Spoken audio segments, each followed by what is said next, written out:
এই যে গলার সুর, এটা কিন্তু আল্লাহ পাকের দিত একটা নিয়ামত।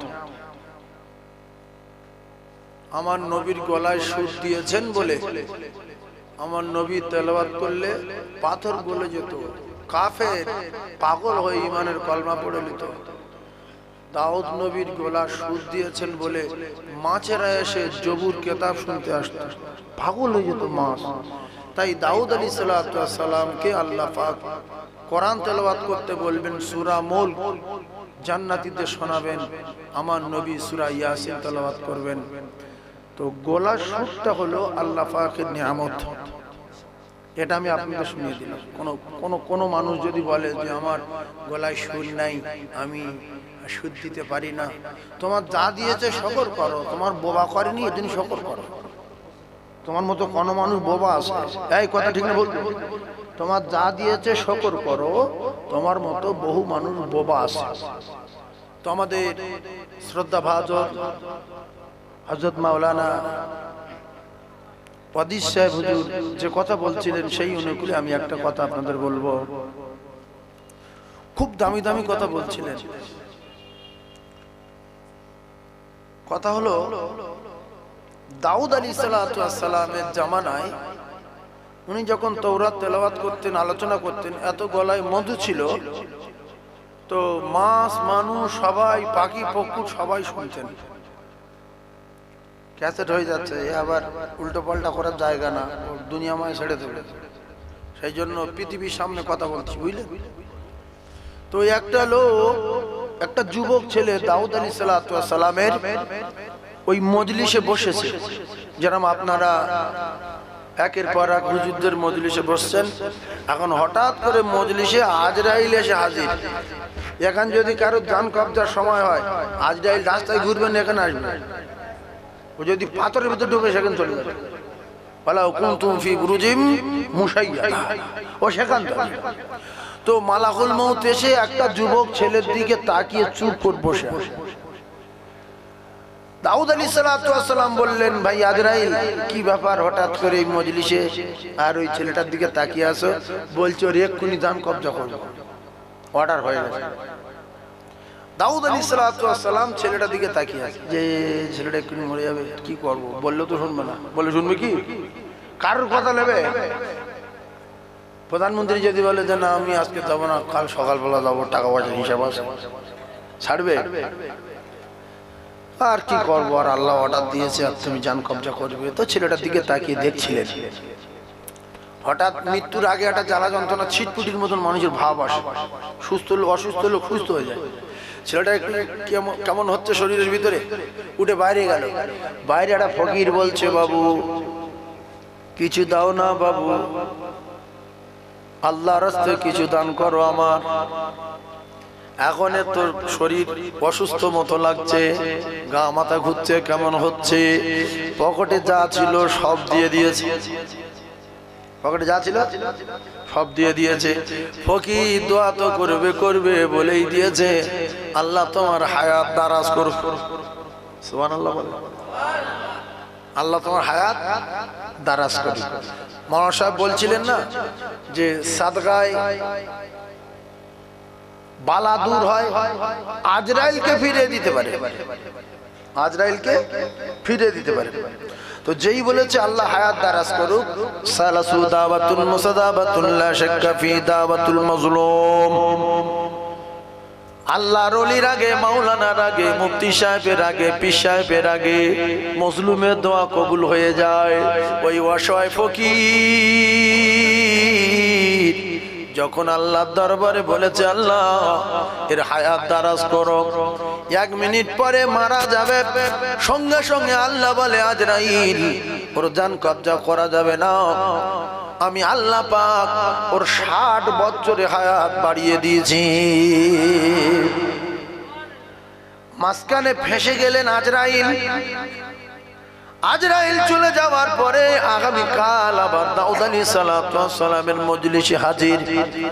আল্লাহর নবী দাউদ আলাইহিস সালাম বললেন, আজরাইল আজরাইল বলল, আমি জানি আল্লাহর পয়গম্বর, আপনি আমার জিজ্ঞাসা করবেন, যেহেতু আমি বলেছি এক্ষুনি এর মৃত্যু হবে, আর সে বেঁচে গেছে, তাহলে ফেরেশতারা মিথ্যা কথা বলে? হালকা হয়তো একটু বলে নাকি? বলে ভাইরা আমার, ফেরেশতারা মিথ্যা কথা বলে না। দাউদ আলাইহিস সালাতু ওয়াস সালাম বললেন, যে যুবক মারা যাবে সেই যুবক আবার আজকের মাহফিলে হাজির। ব্যাপার কি? বলছো আল্লাহর পয়গম্বর দাউদ আলাইহিস সালাতু ওয়াস সালাম, আর একটা মিনিট যদি লেট হতো আমি অজ্ঞান কবজা করতাম। কিন্তু ফকিরের দান করার সাথে সাথে মজলুম অসহায় দোয়া করেছে, সাথে সাথে আল্লাহ মজলুমের দোয়া কবুল করে ওর 60 বছরে হায়াত বাড়িয়ে দিয়েছে। তাহলে মাওলানা ওয়াজিদ সাহেব হুজুর কি বললেন? যে দান সাদকা মালাকুল মউতকে ফিরিয়ে দিতে পারে। ফিরিয়ে দিয়েছে না দেয়নি? আমাদের বয়স কারুর 50, কারুর 55, কারুর 60 কমপ্লিট। পৃথিবীর কোন ডাক্তার, কোন বুদ্ধিজীবী, কোন বৈজ্ঞানিক, কোন রাষ্ট্রপতি কেউ 60 বছর বয়স থাকলে 60 বছর 2 মিনিট করতে পারবে? জোরে বলেন। লা ইস্তাখিরুনা সাআতাও ওয়া লা ইস্তাকদিমুন। 1 সেকেন্ড সময় বাড়ানো যাবে না। আমরা যদি বাঁচতে চাই, আমরা যদি 60 বছরটা 90 বছর করতে চাই, আমার আল্লাহ চাইলে পারে। তাহলে কেউ যদি বাঁচতে চায়, যিনি বাঁচাবেন, বাঁচাতে পারেন, বাঁচিয়ে রাখেন, তিনি হলেন আমার আল্লাহ। বাঁচতে চাইলে সেই আল্লাহর বাড়ি যেতে হবে, আর বাঁচার কথা আল্লাহর কাছে বলতে হবে। আল্লাহ চাইলে আপনার 60টা কেটে 90 বছর করে দিতে পারে। পারে না? পারে না? আর যে হুজুর বলছিলেন পাহাড়ের চেয়ে ক্ষমতা বেশি কার, আমরা সবাই জানি। আল্লাহ পাক বলেন, লাউ আনজালনা হাযাল কুরআন আলা জাবালিন লারাআইতাহু খাশিআন মুতাসাদ্দিয়াম মিন খাশিয়াতিল্লাহ। পাহাড় বলছে কোরআনের তুলনায় আমি কিচ্ছু না, আমি তুচ্ছ। ওই কোরআন যদি আমার উপরে আল্লাহ আপনি নাজিল করেন, আমার অস্তিত্ব থাকবে না, আমি নাস্তা নাবুদ হয়ে যাব।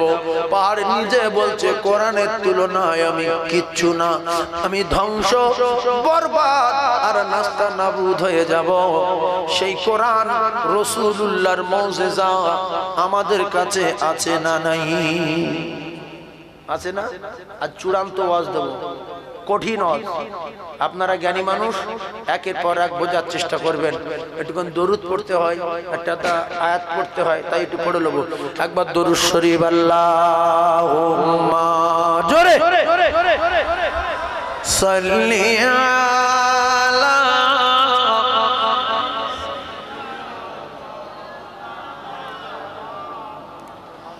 ওয়া আলা আলি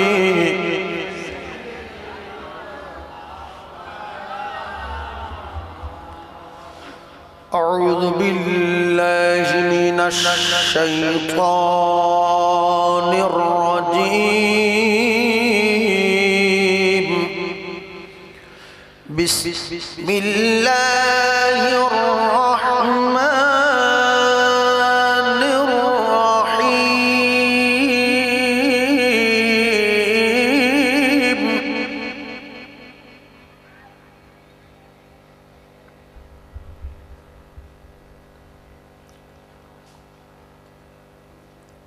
إذ هم عليها قعود وهم على ما يفعلون بالمؤمنين شهود.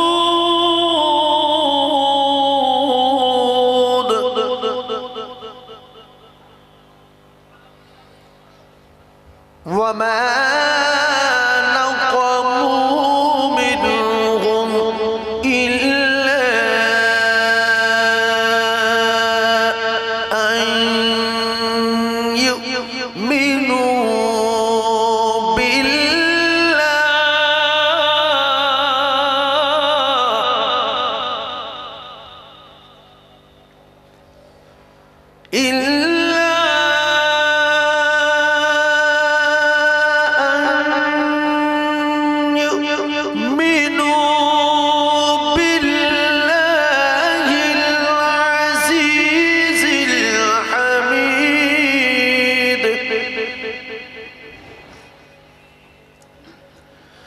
الذي له ملك السماوات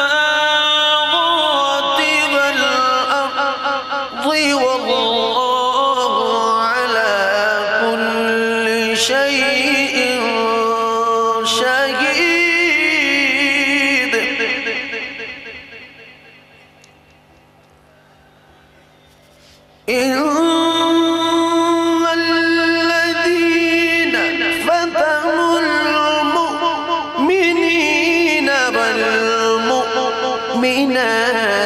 ثم لم يتوبوا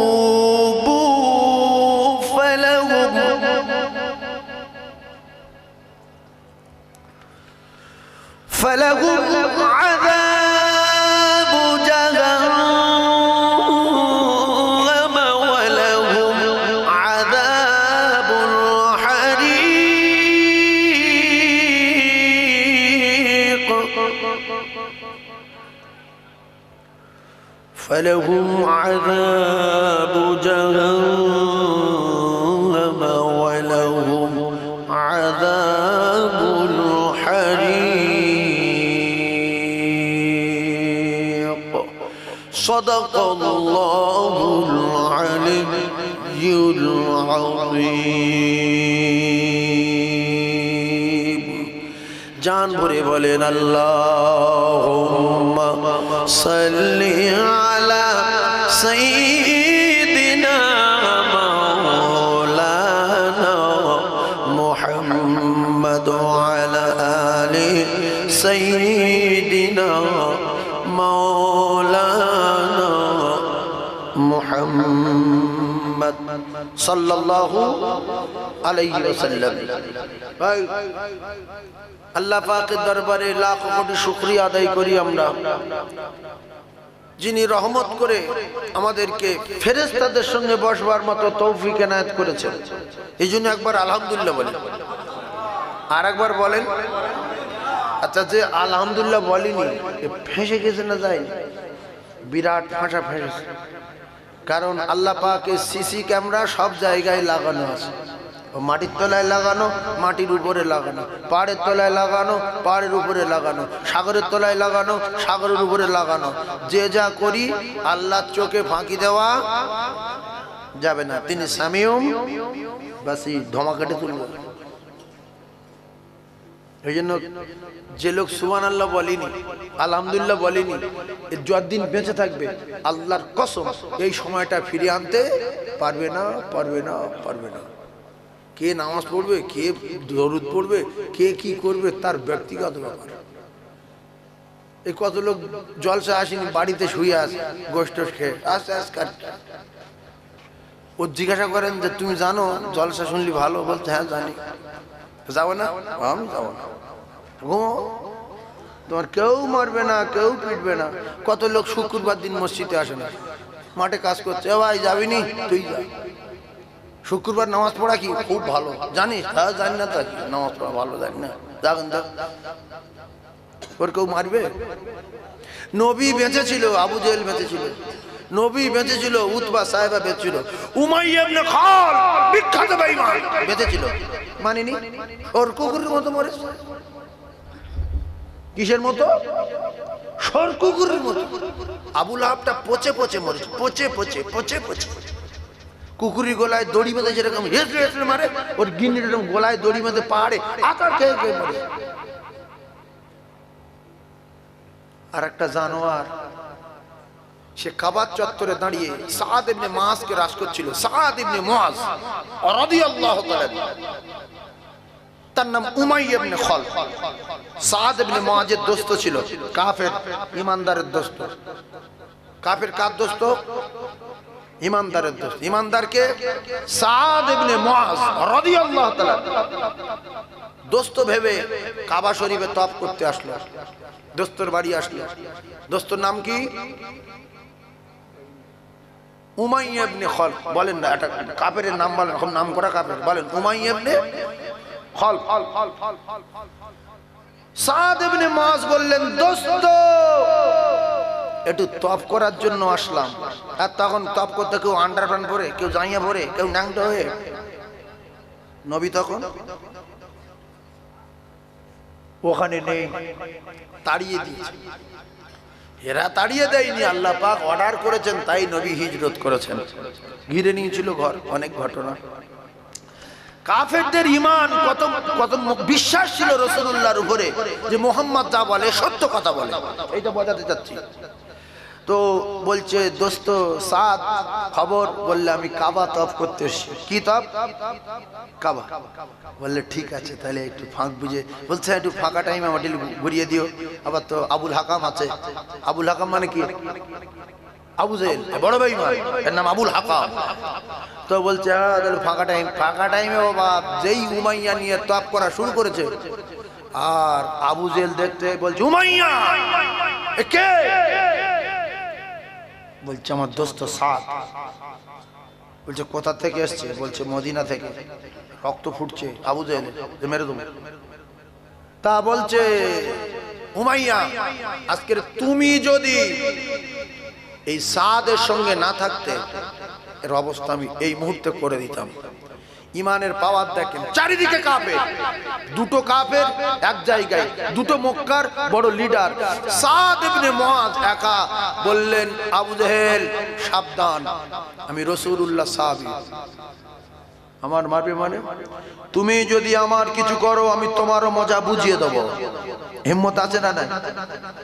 600-700 কিলোমিটার দূরে, কোথায় মদিনা, কোথায় মক্কা, একা। সঙ্গে সঙ্গে উমাইয়া ইবনে খাল বলল দোস্ত, উমাইয়া ইবনে খাল বলল সাদ, তুমি কার সামনে কথা বলছো?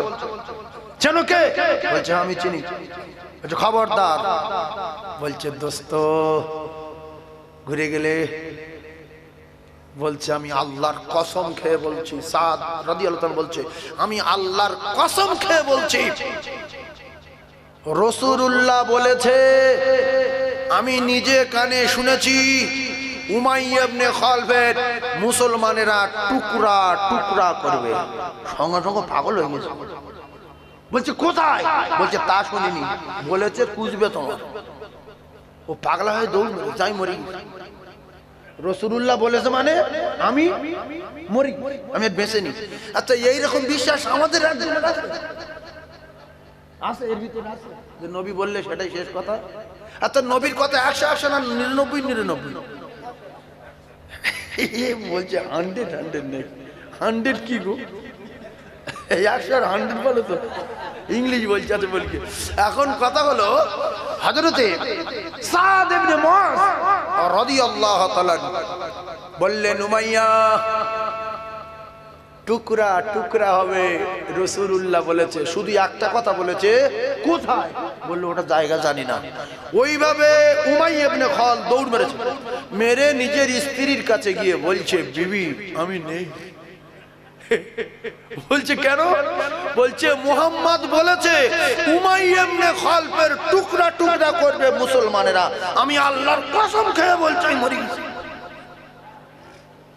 তবে আমি কসম খেয়ে বলছি আমি ঘরের ভিতর থেকে কোনোদিন আর বাইরে বার হব না।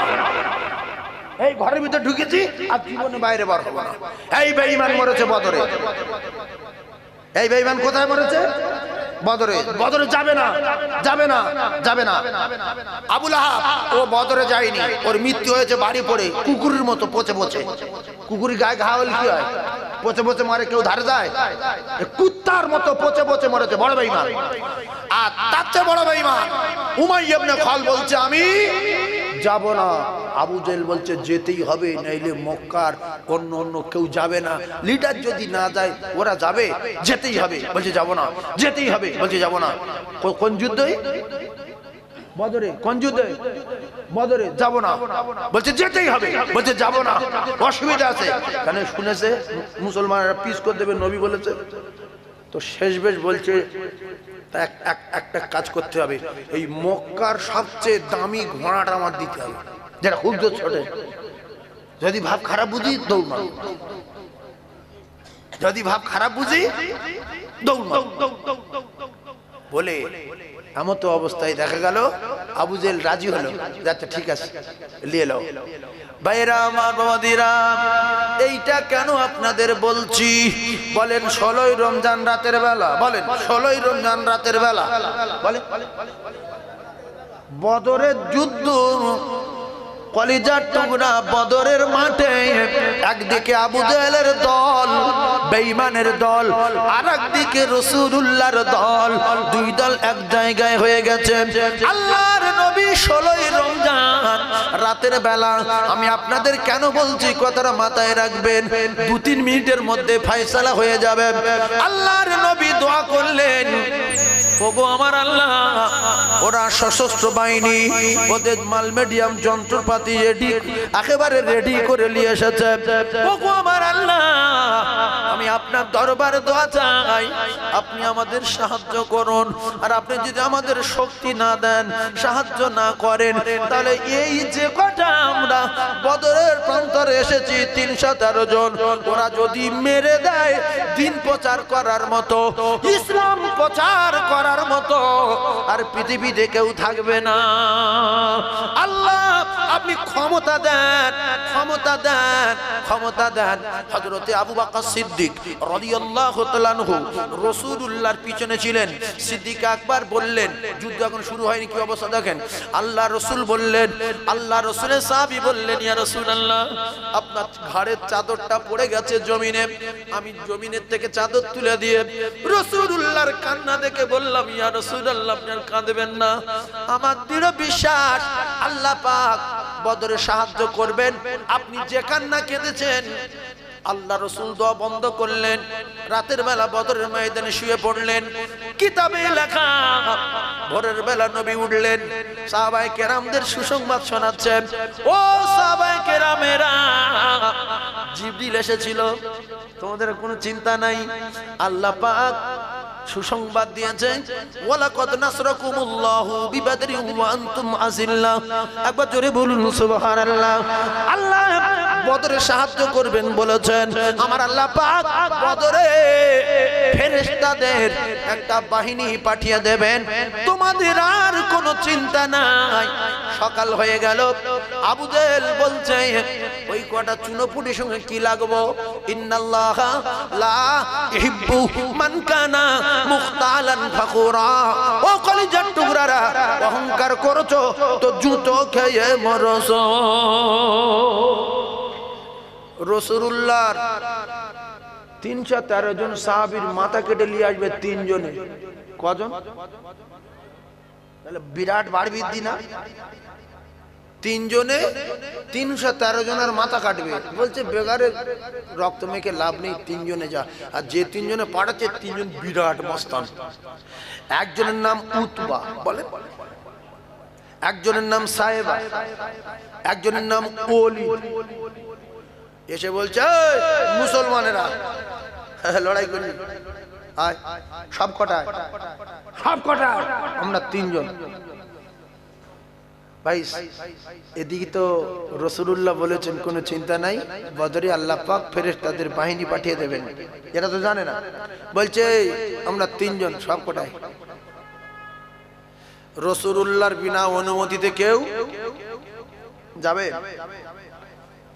রাসূল বললেন, সাহাবারা দরকার নেই, ওরা 3 জন, আমিও 3 জন পাঠাবো, আমার 3 জন। সুবহানাল্লাহ বলে। রাসূলুল্লাহর কজন? 3 জন। রাসূল বললেন, আমার আলী, কলিজার টুকরা সাহাবী শের খোদা আলী, রেডি হও, নাম্বার 1। সুবহানাল্লাহ বলে। দ্বিতীয় নাম্বার আবার আপন চাচা হযরতে হামজা রাদিয়াল্লাহু তাআলা, রেডি হও।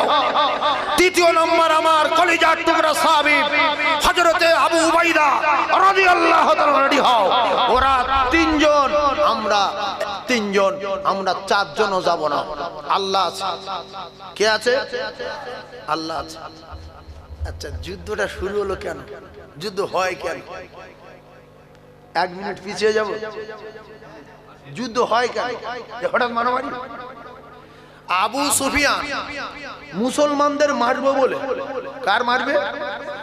মুসলমানদের মারবো বলে ও সিরিয়ায় ব্যবসা করতে গিয়েছে। সেখান থেকে যত লাভ হবে মাল মিডিয়াম কিনবে, সোরা অস্ত্র শস্ত্র সব কিনে, তীর ধনুক কিনে মুসলমানদের সব শেষ করে দেবে। মদিনা ঘিরে মুহাম্মদ সহ সব মেরে দেবে। কে মারবে? আবু সুফিয়ান, আবু জেহেল সব। তো যুক্তি করে আবু জেহেল আবু সুফিয়ানের বাণিজ্য পাঠিয়ে দিয়েছে। আর এই খবরটা মদিনায় রাসূলুল্লাহর কাছে কেউ বলে দিয়েছে যে রাসূলুল্লাহ আপনাদের মারো বলে ও অস্ত্র শস্ত্র কিনে মাল মিডিয়াম নিয়ে মদিনার উপর দিয়ে আসবে। রাসূল বললেন আটকাও, যেহেতু বাহিনী সব মদিনায় আর ও আমাদের এলাকা থেকে অস্ত্র শস্ত্র নিয়ে আমাদের মারবে, আটকে দাও। কারণ আটকানো যখন খবর পেল যে আমাদের আটকাবে, তো রাসূলুল্লাহ সাহাবায়ে কেরামদের নিয়ে ওই রাস্তায় গিয়েছে আবু সুফিয়ানের লোকজন সহ আটকাবে। আবু সুফিয়ান এই খবর পেয়ে ও নদীর রাস্তা দিয়ে অন্য দিক দিয়ে ও পালিয়ে চলে গেছে মক্কায়। এখন মক্কায় পালিয়ে যাওয়ার আগে একজনকে পাঠিয়ে দিয়েছিল, সে ডাঙাইতে গিয়ে ঘোড়া সাওয়ার হয়ে আবু জেহেলকে বলেছে যে মুহাম্মাদের বাহিনী আমাদের আটকে দিয়েছে, আবু সুফিয়ান মনে হচ্ছে এতক্ষণ নেই, এই মুহূর্তে বদরের ময়দানে হাজির হতে হবে। আবু সুফিয়ান পালিয়ে গিয়ে মক্কায় গিয়ে ফোন করছে, খবর দিচ্ছে যে কই আবু জেহেল কোথায়? বলছে ও চলে গেছে বদরে। না আর যুদ্ধ করার দরকার নেই, ফিরে আসতে বলো। আমি সশরীরে সুস্থ অবস্থায় মক্কায় ফিরে এসেছি। বদরের যুদ্ধে রাসূলুল্লাহ যায়নি, বদরের যুদ্ধ হয়নি, বদরের যুদ্ধ করতে নবী যায়নি। বদরের যুদ্ধ করতে নবী যায়নি, বদরের যুদ্ধ হয়নি, বদরের যুদ্ধ নবী যায়নি। মাঝখানে যখন শুনলো যে আবু সুফিয়ান মাল মিডিয়াম নিয়ে বেরিয়ে পড়েছে নদীর রাস্তা দিয়ে, নদীর তীর দিয়ে চলে গেছে, তাহলে কি করব? ও বাপ, হঠাৎ করে দেখছে মক্কা থেকে বাহিনী আসছে। কি ব্যাপার? এরা তো অস্ত্র নেই কাছে, কি ব্যাপার? আবু জেহেলের দল 1000 কাফের। আবু সুফিয়ান বারবার করে বলেছে যে আমার কোনো অসুবিধা হয়নি, আমি ফিরে এসেছি, আপনারা চলে আসেন। বলছে আর দূর এসেছি, খালি হাতে যাবো? কিছু মাথা কাটলে যায়। বেশি বার ভালো না, বলেন বেশি বার ভালো না। ঠিক আছে, এইবারে তিনজন, যুদ্ধ শুরু হয়ে গেল। সকালবেলা এদের ঘিরে নিয়েছে, মেরে দেবে। তো তিনজনে পাঠিয়েছিল, হযরত আলীর সঙ্গে জোড়া পড়লো ওলিদের। কার জোড়া পড়েছে? আলীর সঙ্গে ওলিদ, আর হামজার সঙ্গে সাইবা, আর উতবার সঙ্গে আবু উবাইদা রাদিয়াল্লাহু তাআলা। সুবহানাল্লাহ বলেন। এই তিনটে জোড়া মনে রাখেন। আমি ওয়াজ শুরু করার আগে কেন এই ঘটনাটা বলছি? মুহূর্তের মধ্যে হযরতে আলী কাররামাল্লাহু ওয়াজহাহু ওলিদের জাহান্নামের টিকিট ধরিয়ে দিলেন। সেকেন্ডের ভিতরে হযরতে হামজা রাদিয়াল্লাহু তাআলা আনহু সাইবার জাহান্নামের টিকিট ধরিয়ে দিলেন। ও মুসলমানেরা, যুবকেরা, জওয়ানেরা, আবু জেহেল দেখে অবাক হয়ে গেল। কি ব্যাপার? একটু জাত ধরছে, মুহূর্তের মধ্যে শেষ করে দিয়েছি, কি ব্যাপার রে? এইবারে বলেন আব্দুর রহমান ইবনে আউফ, এই নামটা মুখস্থ করে রাখেন। বলেন আব্দুর রহমান ইবনে আউফ, বলেন না, এটার নাম সাহাবীর নাম বলেন না। আব্দুর রহমান ইবনে আউফ রাদিয়াল্লাহু তাআলা, তিনি বলছেন যে যখন মারামারি শুরু হয়ে গেছে, প্রায় তিনজন মারা গেছে, আর আমি ডান দিকে তাকিয়ে দেখছি যে আমরা কজন আছি, আমি একা না লাইনে কেউ আছে। ও বাপ, দেখলো একটা বাচ্চা ছেলে, ডান দিকে একটা বাচ্চা ছেলে, বাম দিকে একটা বাচ্চা ছেলে। শটে বলছি, বাচ্চা ছেলেটা বলছে চাচু আবু জেহেলকে চেনেন? বলছে বাবা তুমি চিনো আর না চিনো তুমি কি করবে, ছোট্ট বাচ্চা, সে তো বড় পালোয়ান। বলছে ওর আমি একটুখানি দেখতে চাই। সে কে? বলছে কেন?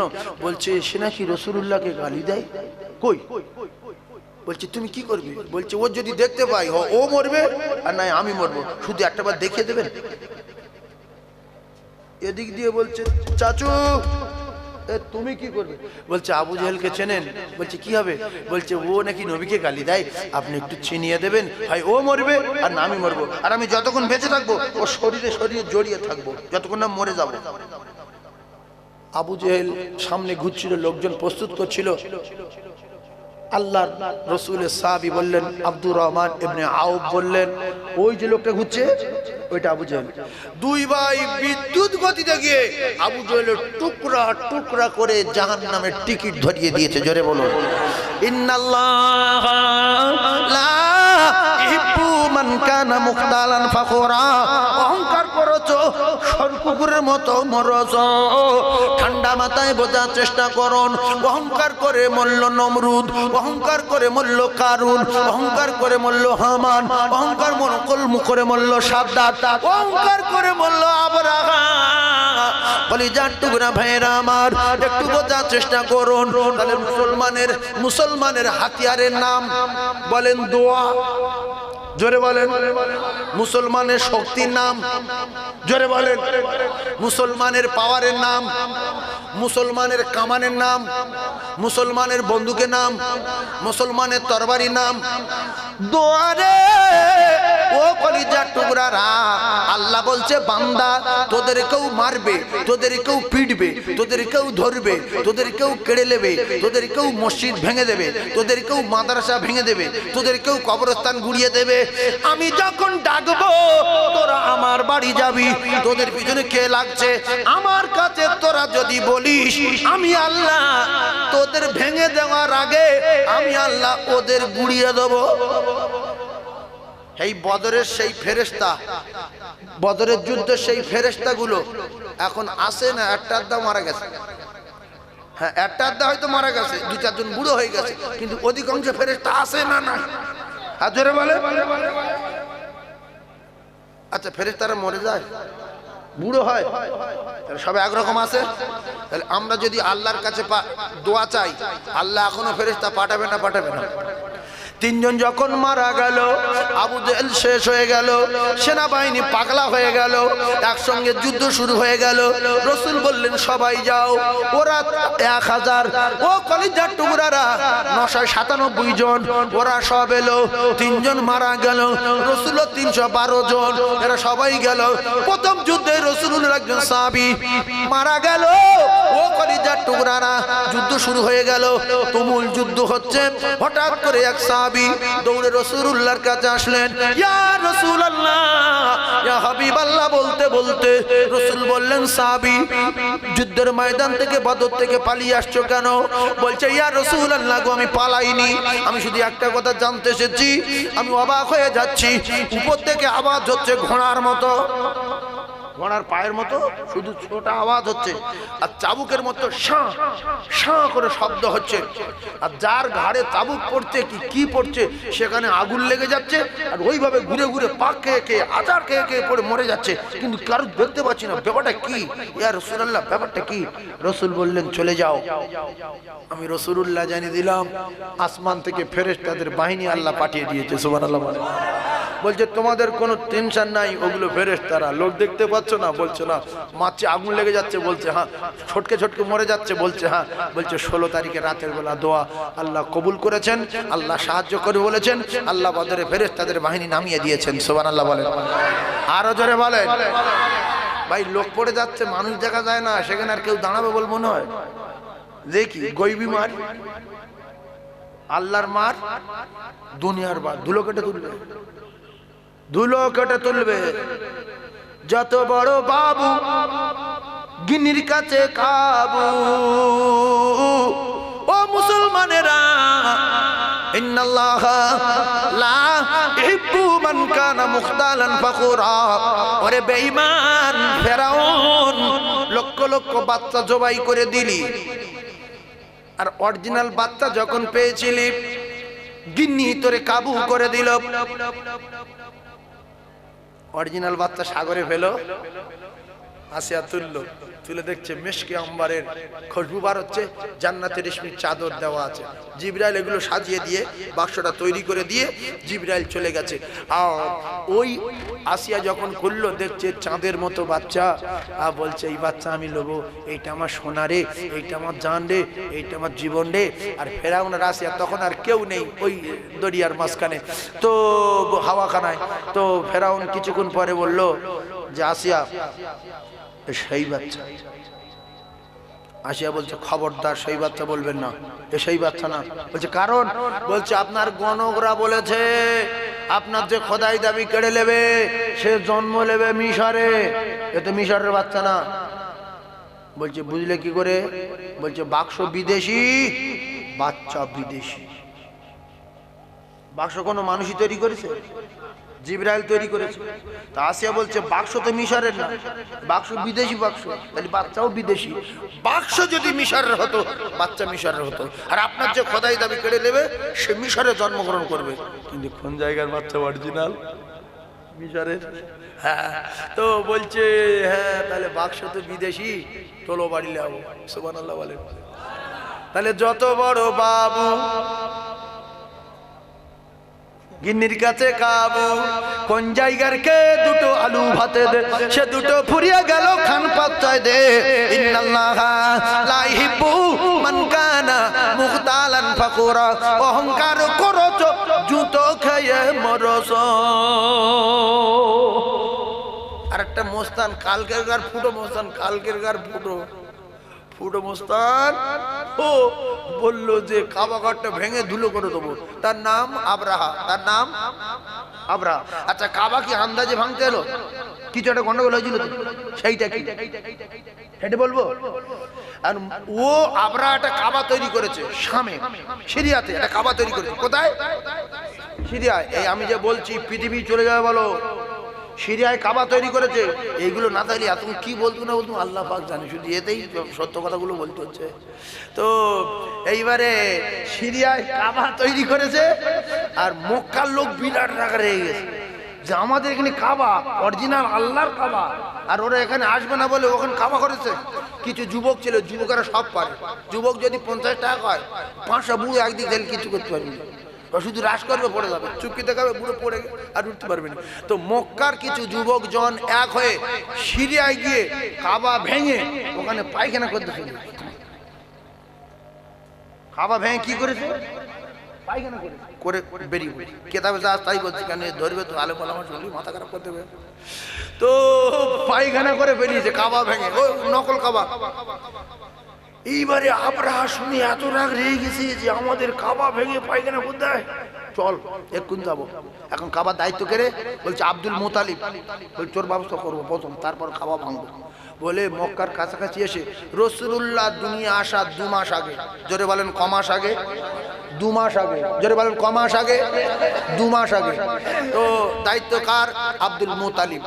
ও আব্দুল মুতালিব ভেড়া, উট, ছাগল, বকরি, দুম্বা সব ধরে এক জায়গায় করেছে। ডাক আব্দুল মুতালিব, ডাক। মানে মাথা আগুন জ্বলছে, কাবা ভেঙে পায়খানা করে দিয়ে ডাকলো। আসার সময় খবর পেলো যে আমার ভেড়া ফেড়া উটপুট সব ধরে লেছে, মানে আমার ডাকছে। কাবার দরজা ধরে বললে, কাবার মালিক তোর যদি ক্ষমতা থাকে ওই বেঈমান আসছে তোর কাবা ভাঙতে, একটু লক্ষ্য রাখিস। আমার তো ক্ষমতা নেই, ওর কাছে পারবো না, প্রচুর বাহিনী। তো আমি আমার উট ভাড়া টাড়াগুলো ফিরে নিয়ে আসি বলে গিয়ে যখন বলছে আমার উট ফুট ধরেছো কেন, বকরি ধরেছো কেন, বলছে দাঁড়াও একটা কথা বলি। ধরিস কেন? পরে বলছি যে তোমার কাছে কাবার দাম বেশি না উট ভাড়ার দাম বেশি?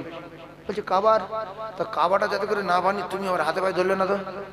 বলছে কাবা ও আমি ঠেকাতে পারবো? তুমি বড় পান্ডা, আমি মার খেয়ে মরবো, আমার ছাগল টাগলগুলো দাও, আমি না পালাই, তুমি তো ভেঙে দাও, কোনো অসুবিধা নেই, আমি তো দায়িত্ব আছে, আমি পরিষ্কার করে বলে দিই তুমি ভেঙে দাও, দাও যাও যাও। আর বলে এসছে ঘরের দরজা ধরে কার? ঘরের মালিকের, যে কাবার মালিক একটু আটকাস। সঙ্গে সঙ্গে বললো বিরাট খুশি আবরাহা, তাহলে যাবো আর ভেঙে দেবো, বাধা লোক নেই তো। মাতলি ধরে ফেলেছে, মাতলি অনুমতি দিচ্ছে যাও পিছে দাও। কিন্তু মাতলি 7 আসমান জমিনের মালিকের কাছে বলে এসছে, আর যেই যাচ্ছে পাখির মুখে পাথর। সুরাফিল আলম তারা কাইফা ফাআলা রাব্বুকা বিআসহাবিল ফিল তায়রান আবাবিলা তারমিহিম বিহিজারাতিন মিন সিজ্জিল। ও কলিজার টুকরারা, যুবকেরা, জওয়ানেরা, এই যে আবাবিল বলি, আবাবিল, আবাবিল মানে আল্লাহর কসম পাখি না। যে বব্বর বলে আবাবিল পাখি, এলো পৃথিবীর সেরা বব্বর। এই আবাবিল পাখি না, আবাবিল মানে মানে মানে দলে দলে বা ঝাঁকে ঝাঁকে আমার আল্লাহ পাখি পাঠালেন, তার মুখে পাথর দিলেন, আর ওই পাথর যখন ফেলেছে কামানের মতো বিস্ফোরণ হয়েছে, সব ধ্বংস হয়ে গেল। ওখানে আব্রাহা মরিনি। এই বেঈমান পালিয়ে যাচ্ছিল, পালিয়ে যেতে যেতে রাস্তায় অকাল মৃত্যু হলো। ইন্নাল্লাহা লা ইহিব্বু মান কানা মুখতালান ফখুরা। অহংকার করছো, জুতো খেয়ে মরছো। এদিকে এদিকে এদিকে এদিকে নবী নবী হযরতে নবী হুদ আলাইহিস সালাতু ওয়াস সালামের কি গন্ডগোল হয়েছিল। ওদিকে সাদ্দাতের কেন দরজায় দাঁড় করিয়ে টুটি টিপে ধরা হলো। আগের গন্ডগোল কি? সাদ্দাতের টুটি টিপে মারলো কেন? পিছনে কিছু হয়েছিল? এই পিছনে একটু বলবো, শুধু পিছনে খবর শোনেন। আর একটা আয়াত, ইন্নাল্লাহা লা ইহিব্বু মান কানা মুখতালান ফখুরা। সারা জীবন সামনের খবর শুনছেন, পিছনে খবর শোনেন। আল্লাহ বলে নবী হুদ, কি নবী বলে? নবী হুদ আলাইহিস সালাতু ওয়াস সালাম। বলেন ভালো করে, একটা নবী নাম বলে, নবী হুদ আলাইহিস সালাতু ওয়াস সালাম। নবী হুদ, চলে যাও। ওর আমি পিছনে অনেক কিছু করেছি, আমি আল্লাহ সাগরে অনেক কিছু করেছি। ওর মা ছিল না, 14 পুরুষ কেউ ছিল না, আমি আল্লাহর তক্তার উপরে বাঁচিয়ে। আর ওর মায়ের প্রসব করার ক্ষমতা দিয়েছিলাম, ঘুরে দেখতে দেইনি। দুনিয়া আমি ওর সম্পদ দিয়েছি। কুলিল্লাহুম্মা মালিকাল মুলক তুতিল মুলকা মান তাশা। আমি আমার মুলকার মালের মালিক, আমি সমস্ত খাজানার মালিক। আমি আমার খাজানা থেকে মুলক থেকে ওয়াতানজুল মুলকা মিম্মান তাশা, আমি ওর মাল দিলাম, হয়ে গেল ওয়াতুইজু মান তাশা। আমি আল্লাহ ইজ্জত দেওয়ার পরে যখন নবী হুদ আলাইহিস সালাতু ওয়াস সালামকে পাঠালাম, টাকার গরমে বলছে আল্লাহকে কেটে পড়ো, তুমি নবী হুদ কেটে পড়ো, তোমারও মানলে কি হবে, আল্লাহর মানলে কি হবে। নবী হুদ পরিষ্কার বললেন, আল্লাহর যারা মানে তারা আল্লাহর জান্নাত দেয়, নবীর যারা মানে আল্লাহ খুশি হয়ে তাদের জান্নাত দেয়। ওই সাদ্দাত বলল, জান্নাত কি? বললে বড় বিল্ডিং, মধুর নহর, দুধের নহর, গাছপালা, বিরাট ব্যাপার, হুলগেলে মন। বলছে তাই? বলছে হ্যাঁ। বলছে কেটে বড়, আমার টাকার খবর যদি তুমি জানতে, জান্নাতের লোভ আমার দেখাতে না, আমার প্রচুর টাকা, আমি নিজে জান্নাত করব। এইবার আল্লাহ সামিউম বাসীর, আল্লাহ শুনেছে না শোনেনি? আল্লাহ বলে তোর মায়ের প্রসব করার ক্ষমতা দিয়েছি, ঘুরে দেখতে দেইনি। তোর বিল্ডিং করার ক্ষমতা দেব, ঘুরে দেখতে দেব না। নবী হুদ চলে আসার পরে বিল্ডিং তৈরি করা শুরু করেছে। ও কলেজা টুকরা বিল্ডিং কমপ্লিট। সাদ্দাত লোকজন যাচ্ছে, দরজায় দাঁড়িয়ে মালাকুল মউত। সাদ্দাত বলছে পিছনে লক্ষ লক্ষ লোক থাকলে এর মস্তানি বাড়ে না কম? আজরাইলের রাশ করে কেউ তাড়তে পারবে? আজরাইল ভাবছে এরকম করছে কেন, লিসি আমি। আর এমনি আমি আপনার একটা মিশাল দিচ্ছি, রাত্রে হোক দুপুরবেলা কেউ যদি রাস্তায় দাঁড়িয়ে থাকে, ঠিক দুপুরবেলা কিংবা রাতের বেলা, আর আপনি যদি 3-4 বার কথা বলেন, সে যদি কথার উত্তর না দেয়, আপনার ভয়ে বুক শুকিয়ে যাবে। যাবে না? যাবে না? ধরুন রাত 2টার সময় আপনি বাজার থেকে আসছেন সাইকেল নিয়ে, সাদা কাপড় পরে একজন দাঁড়িয়ে আছে, পায়খানা ফাইন করে বলে বাইরে বেরিয়েছে বদনালে, ও আপনার থেকে লজ্জা করে চুপ করে দাঁড়িয়ে আছে। আরে বলছে কে? ইন্নুসির বাপ? কে? লতিফ কা? কে গো? আব্দুর রহিম?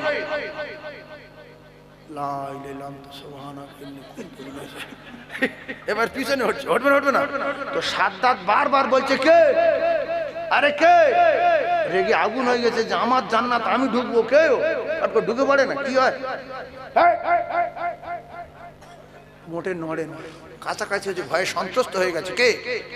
সাদ্দাত ভয়ে কম্পিত হয়ে গেছে, আস্তে আস্তে কাছে গিয়ে। আপনি কে? ভয়ের সঙ্গে কথা বলছে। বলছে আমি মালাকুল মউত, তার টাকা পয়সা খুব আছে, মরবো, বিশ্বাস করতে পারো না, তাই মরবো। বলছে মালাকুল মউত। তো বলছে তুমি কি করো?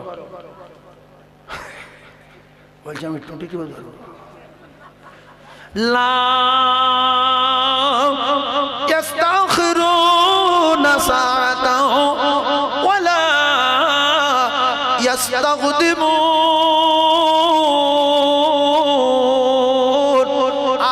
সময় সেকেন্ড, আর এক মুহূর্ত সময় নাই, আর এক সেকেন্ড সময় দেওয়া যাবে না। আমি জান কবজা করব, কারোর বাপ ঠেকাতে পারবে না।